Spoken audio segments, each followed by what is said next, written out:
하나님 말씀 보겠습니다. 신약성경 고린도전서 15장 3절에서 11절까지의 말씀입니다.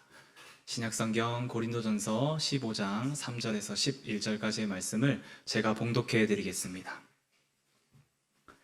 내가 받은 것을 먼저 너희에게 전하였노니 이는 성경대로 그리스도께서 우리 죄를 위하여 죽으시고 장사 지냄 받으셨다가 성경대로 사흘 만에 다시 살아나사 게바에게 보이시고 후에 12 제자에게와 그 후에 500여 형제에게 일시에 보이셨나니 그 중에 지금까지 대다수는 살아있고 어떤 사람은 잠들었으며 그 후에 야고보에게 보이셨으며 그 후에 모든 사도에게와 맨 나중에 만삭되지 못하여 난 자 같은 내게도 보이셨느니라. 나는 사도 중에 가장 작은 자라. 나는 하나님의 교회를 박해하였으므로 사도라 칭함받기를 감당하지 못할 자니라. 그러나 내가 나 된 것은 하나님의 은혜로 된 것이니 내게 주신 그의 은혜가 헛되지 아니하여 내가 모든 사도보다 더 많이 수고하였으나 내가 한 것이 아니요 오직 나와 함께 하신 하나님의 은혜로라. 그러므로 나나 그들이나 이같이 전파하매 너희도 이같이 믿었느니라. 아멘.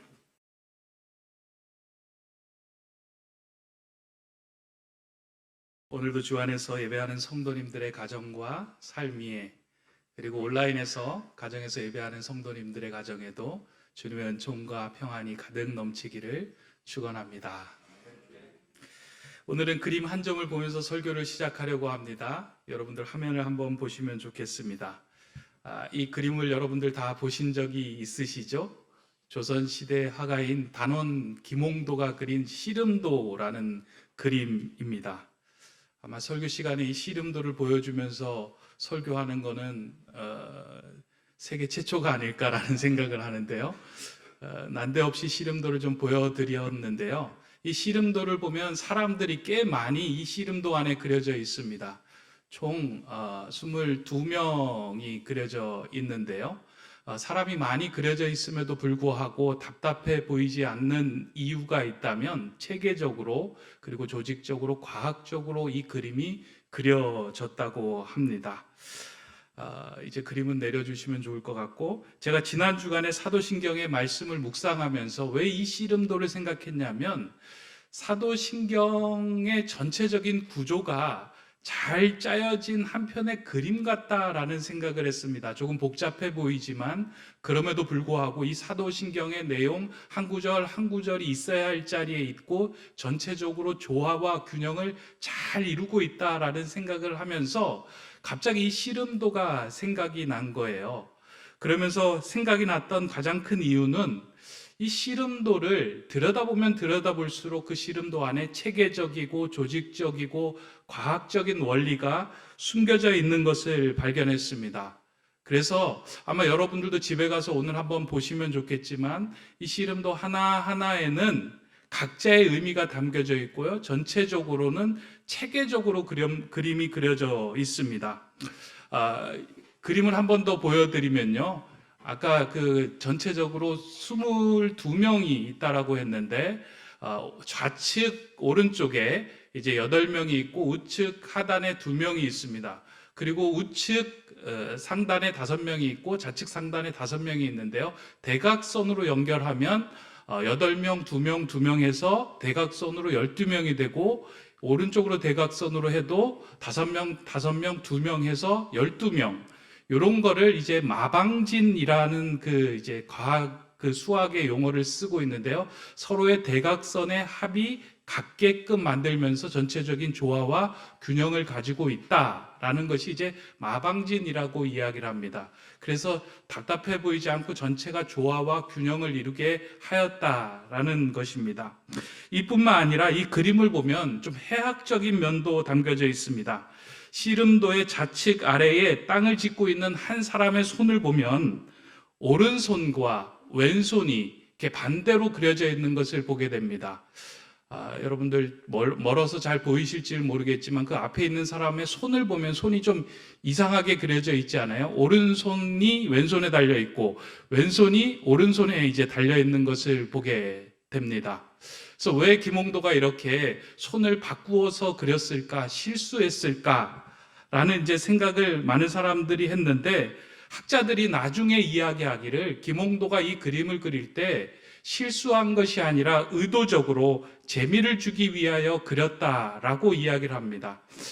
다시 말하면 김홍도가 그린 여러 그림들 중에서 자신의 그림을 보면서 마치 틀린 그림 찾기 하듯이 오른손이 왼손에 달려있는 것을 보았느냐라는 그 이야기를 통해서 사람들이 그 그림을 주목하게 하고 또 그런 재미를 느끼게 하기 위해서 이런 장치를 넣어두었다라고 이야기를 합니다.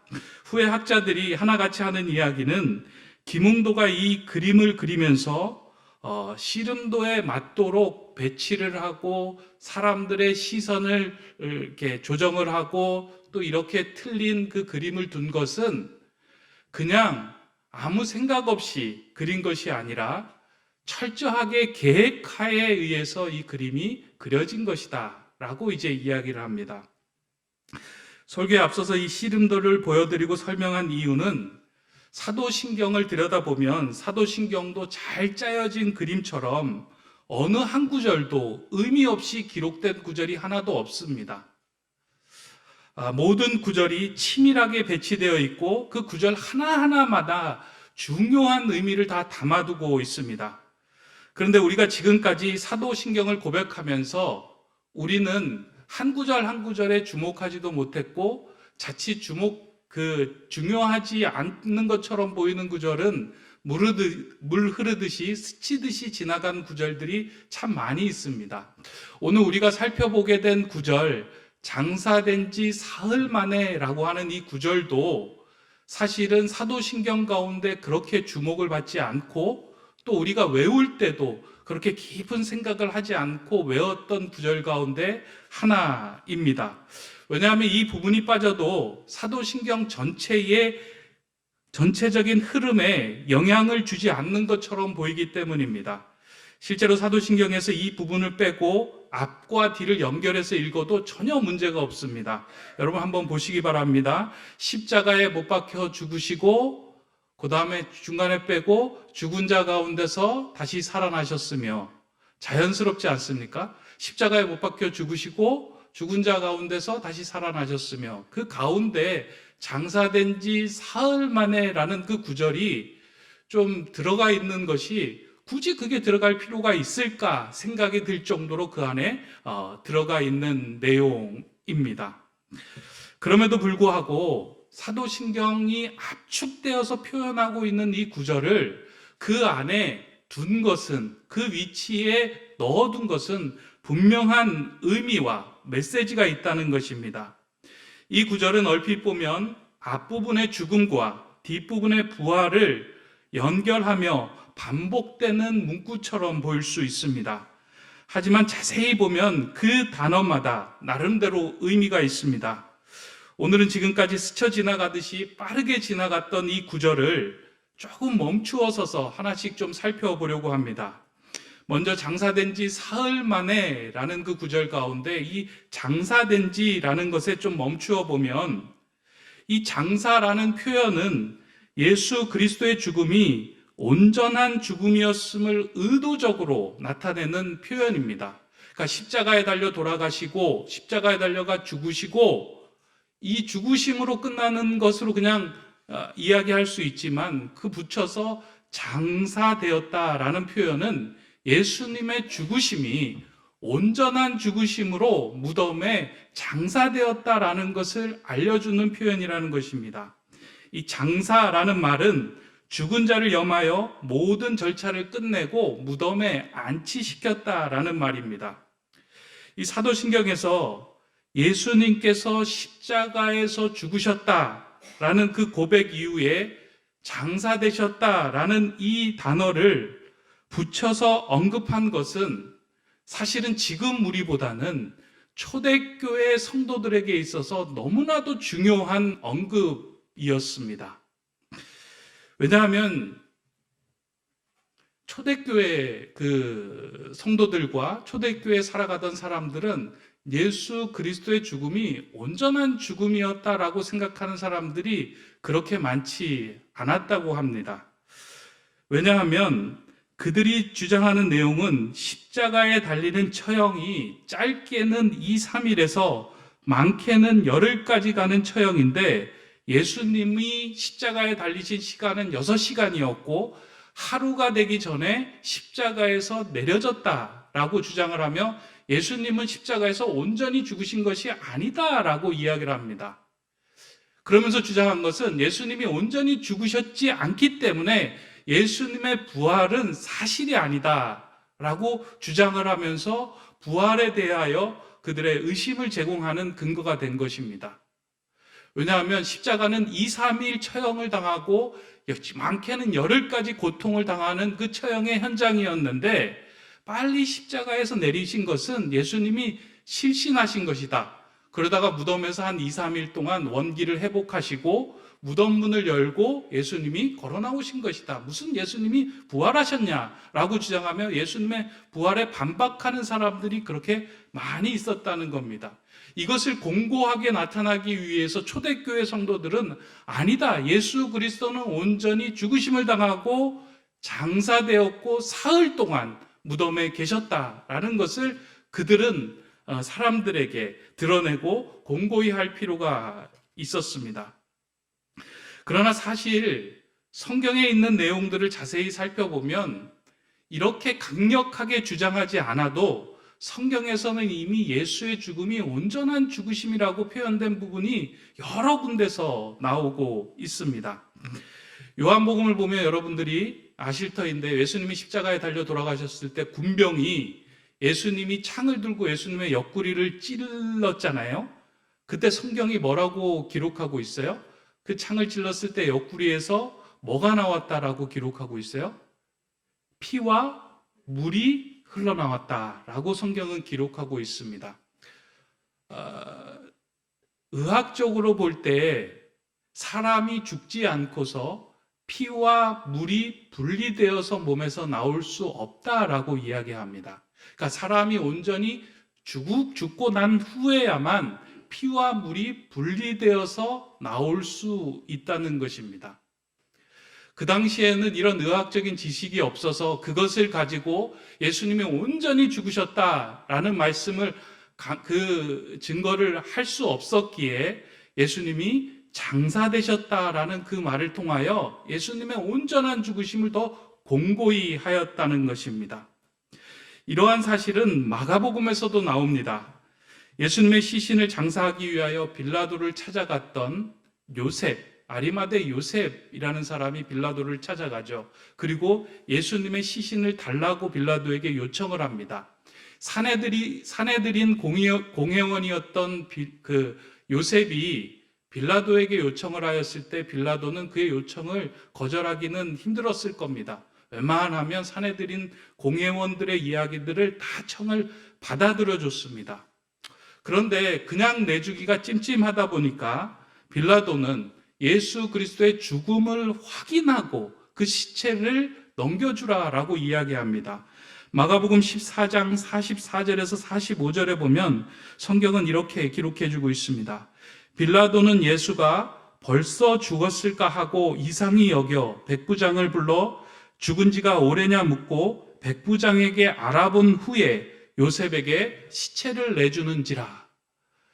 그러니까 십자가에서 내린 지 하루밖에 안 돼서 빌라도도 예수가 죽은지 궁금하여 이상히 여겨 묻고 확인하여 요셉에게 내어주었다라고 이야기를 합니다.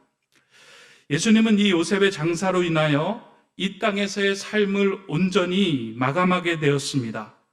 그렇게 사도신경에서 예수님의 죽으심을 장사되었다라는 말로 다시 한번 언급한 것은 반복의 내용이 아니라 예수님의 죽으심이 온전한 죽으심이었음을 강조한 내용인 것입니다. 예수님이 온전하게 죽으셔야만 우리의 죄가 속량될 수 있고 예수님이 온전히 죽으셔야만 죽음에서 다시 우리도 부활할 수 있다는 사실을 우리도 보고 믿을 수 있기 때문입니다.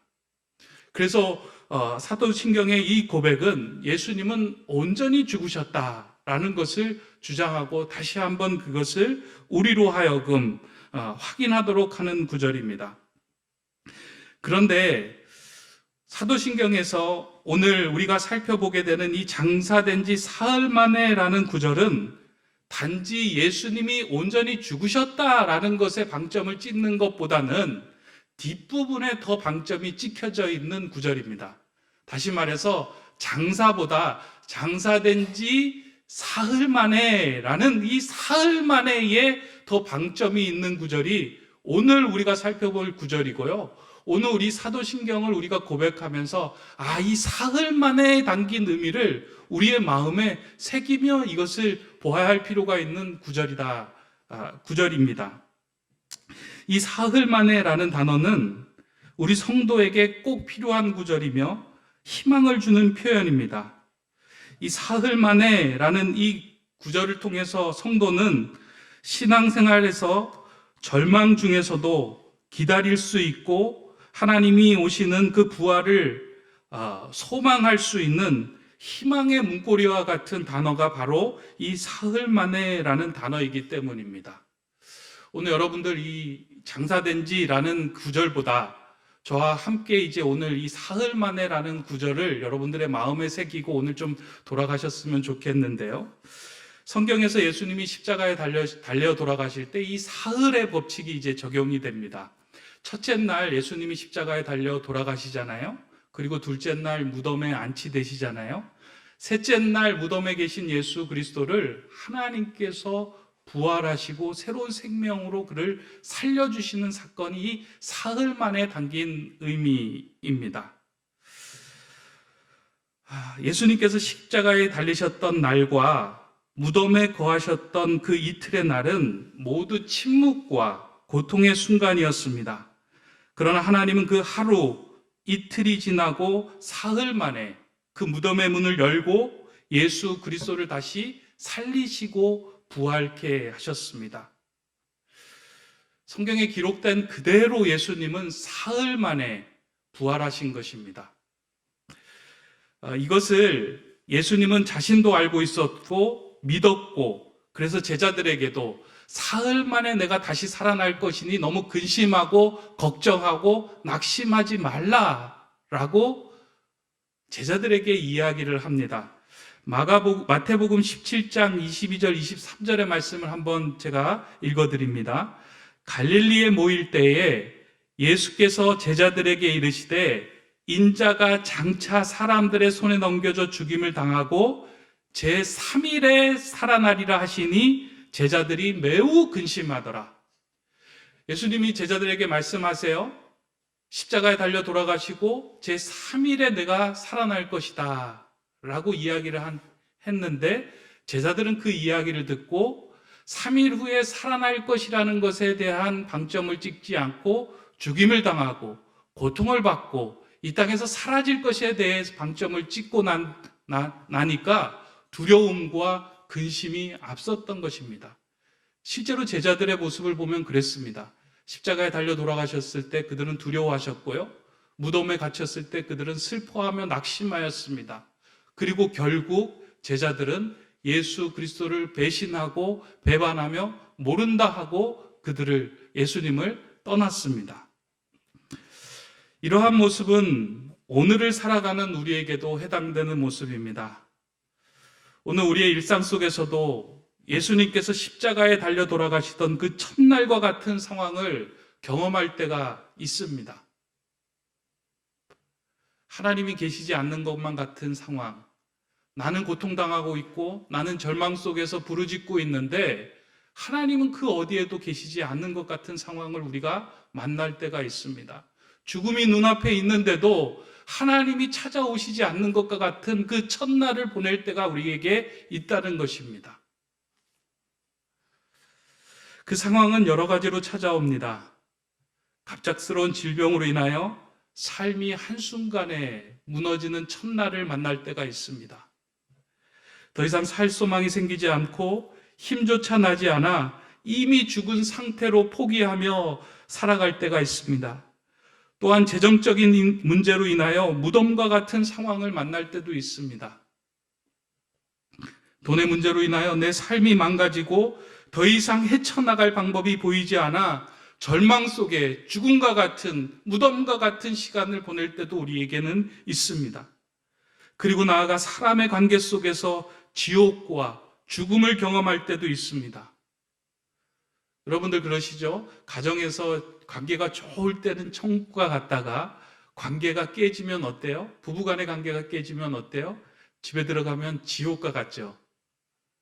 여러분들은 다 천국을 경험하시는 것 같은데 가끔 그럴 때가 있습니다. 관계가 무너지면 지옥과 같고 죽음과 같고 무덤과 같은 상황을 만날 때가 있습니다. 그러나 그게 더 깊어지고 그게 더 고통의 상황에 다가올 때 아무도 자신을 도와줄 것 같지 않는, 하나님조차 보이지 않는 순간을 경험할 때가 우리의 일상에서는 많이 일어나고 또 많이 경험하게 됩니다.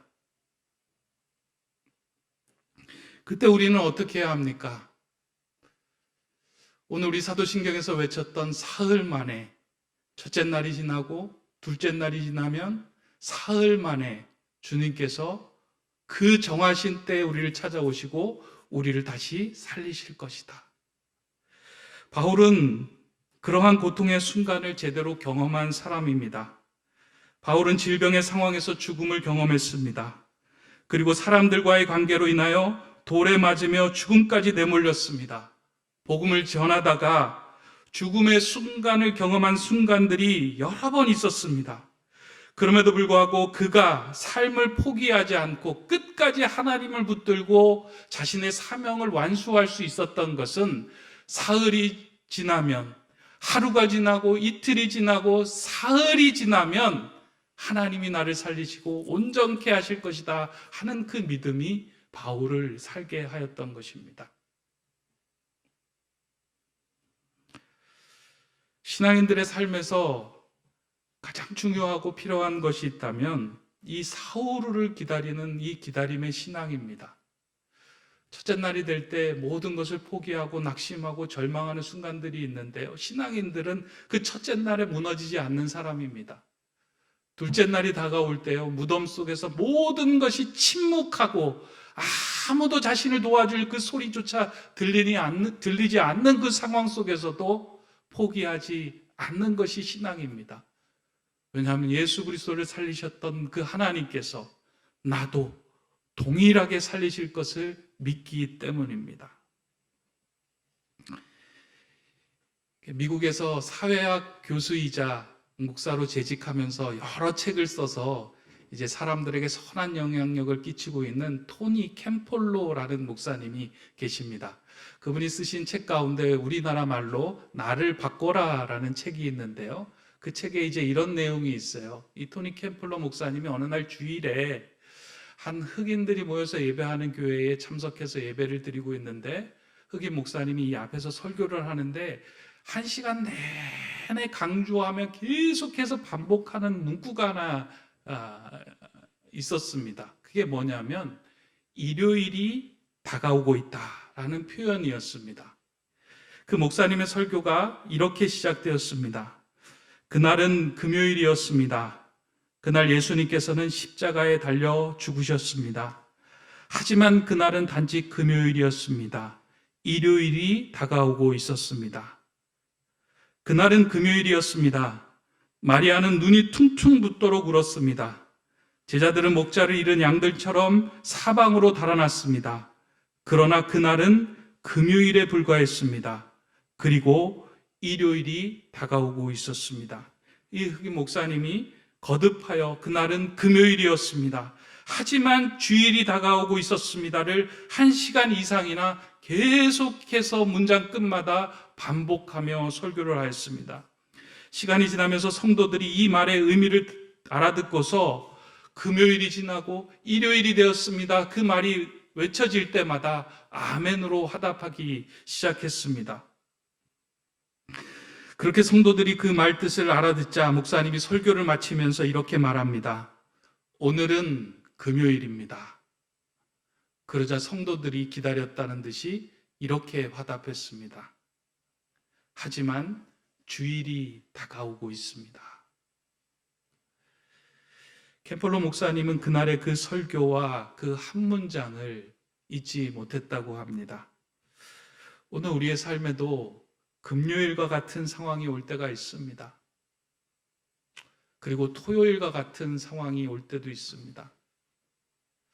아마 어떤 분들은 지금 이 코로나19의 상황이 여러분들의 인생 가운데 금요일과 같기도 하고 토요일과 같기도 해서 견디기 힘든 시기를 보내는 분들도 계실 것입니다. 그러나 하나님 안에 있는 자녀들에게는 금요일이 지나고 토요일이 지나면 주일이 옵니다. 오늘 사도신경을 고백하면서 우리가 기억해야 하는 한 가지가 있다면, 하나님은 하나님이 정하신 그 삶일 후에 반드시 우리를 살리시고 우리를 구원해 주신다는 것입니다.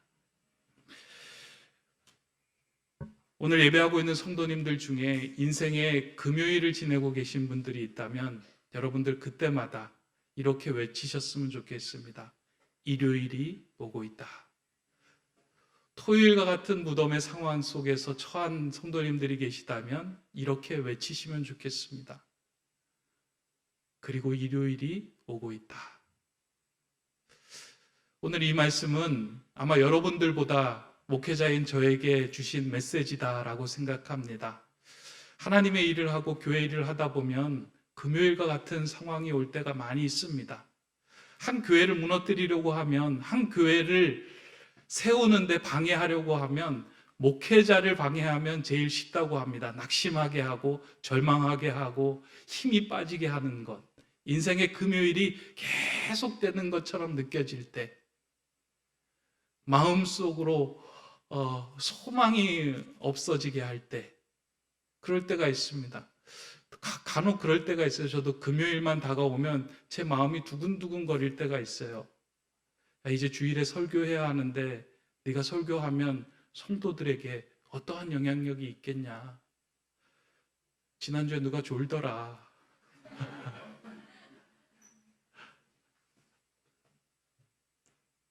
그런 설교로 어떻게 한 영혼 한 생명을 너가 살릴 수 있겠느냐. 그런 마음이 많이 다가올 때가 있습니다. 그래서 절망할 때가 있고요, 낙심될 때가 있어요. 그럴 때마다 저는 제가 살리는 것이 아니라 하나님이 살리십니다. 부활의 주일에 주님께서 살리실 것입니다. 그 주일은 주님의 것입니다. 사흘 후에 주님께서 우리를 살리신 것처럼 사흘 후에 그 주일에 하나님께서 하나님의 일을 하실 것입니다. 이렇게 고백하면서 또 이렇게 강단에 저는 섰습니다. 아마 평생 제 가슴에 두고 제가 외쳐야 할 것이 오늘, 그러나 주일이 다가오고 있습니다. 목회를 하는 저에게만 필요한 것은 아니다라고 생각이 됩니다. 오늘 삶을 살아가면서 매일매일 신문 기사와 뉴스에서 쏟아져 나오는 이야기들을 보면 금요일과 같은 상황, 토요일과 같은 상황, 하나님의 부재가, 하나님이 함께하지 않으신 것처럼 느껴지는 상황들이 많이 있습니다. 절망케 하고 예수 믿어서 뭐하냐라는 이야기를 들리게 할 때가 있습니다. 그러나 하나님은 하나님이 정하신 때에 예수 그리스도를 살리셨듯이 3일 후에 반드시 우리를 살리시고 이 하나님의 나라를 이루어 가실 것입니다. 저는 오늘 세움교회에 속한 우리 교회 성도님들이 금요일과 토요일에 서서 낙심하고 지쳐있지만 마시고, 그러나 일요일이 오고 있습니다를 외치며 다시 한번 부활의 주님을 바라보며 일어서는 저와 여러분 되셨으면 좋겠습니다. 오늘은 스승의 주일입니다. 그러나 일요일이 오고 있습니다. 이런 마음으로 우리 교사들이 우뚝 설 때에 우리의 자녀들도 그 신앙을 가지고 평생 담대히 살아갈 수 있을 것입니다. 그 믿음을 계승하고 전승하며 살아가는 저와 여러분들 되시기를 주님의 이름으로 축원합니다. 기도하겠습니다. 사랑의 하나님, 절망과 죽음에서 사흘 만에 희망과 생명을 주신 하나님의 은혜를 깨닫게 하시니 참 감사를 드립니다. 인생의 금요일과 토요일에 주저앉지 않게 하시고 부활의 주일이 다가옴을 믿음으로 선포하며 일어서는 우리 성도님들의 인생 되게 하여 주시옵소서. 오늘 예배하는 가정의 모든 부모들과 아이들을 가르치는 모든 교사들에게 장사된 지 사흘 만에 고백이 넘치게 하시고 그 믿음의 유산을 다음 세대에 전승하는 신앙의 스승들이 다 되게 하여 주시옵소서. 예수 그리스도의 이름으로 기도드립니다. 아멘.